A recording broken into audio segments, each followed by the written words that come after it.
The morning sun barely touched the dusty trailer park on the edge of Bakersfield as 17-year-old Lila Parker's day began.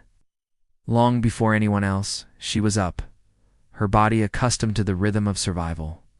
The trailer was a quiet, cold space, smelling faintly of gasoline. Her little brother Eli slept soundly, and her mom was already gone, working the early cleaning shift at a local diner. Lila looked at the nearly empty cupboards. A single box of cereal? She poured a handful into her palm, eating quietly.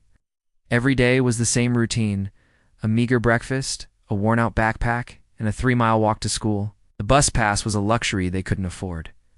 Slipping on her sneakers, the soles paper-thin, she whispered to her sleeping brother, "Sleep a bit longer, okay? I'll bring you something from school." Then she stepped into the cold morning air. The walk to school was a lonely journey through a world that didn't feel like hers. She passed beautiful homes with kids waiting for rides in shiny cars. Sometimes she'd catch her reflection in their windows-tired eyes, faded jacket-tanned, feel like an outsider. But she just kept walking. At school, Lila was invisible, except for her grades. Straight as perfect attendance. Teachers loved her dedication. Students barely noticed her. She couldn't afford a social life. Afternoons were spent at Benny's Diner, the same place her mom cleaned, working to help make ends meet. That day, she spent her lunch break in the library, studying. The librarian, Mrs. Hall, approached her. "You ever think about college, Lila?" Lila hesitated. "Sometimes," she admitted, "but it's expensive. College feels like something for other people."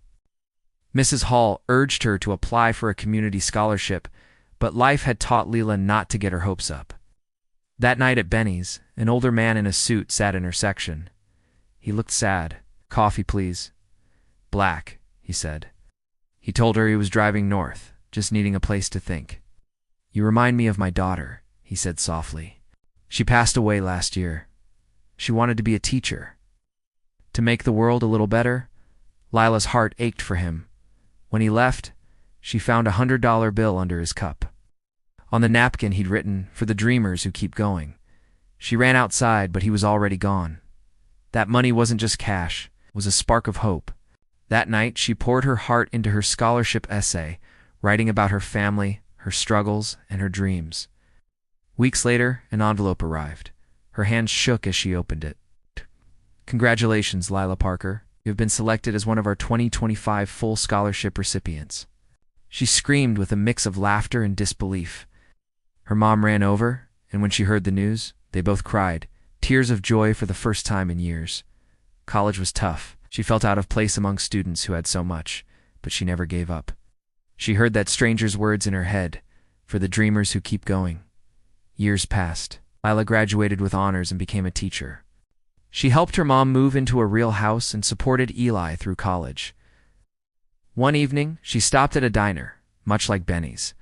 The young waitress who served her had tired eyes but a hopeful smile. She was working 2 jobs to save for college. When Lila left, she placed a $100 bill under the girl's cup. On a napkin, she wrote the same words that had changed her life. "For the dreamers who keep going." She just smiled and walked out into the night, knowing that a single act of kindness can create a ripple that never ends. Thank you for watching. If this story touched you, please like, share, and subscribe for more content that inspires. See you next time.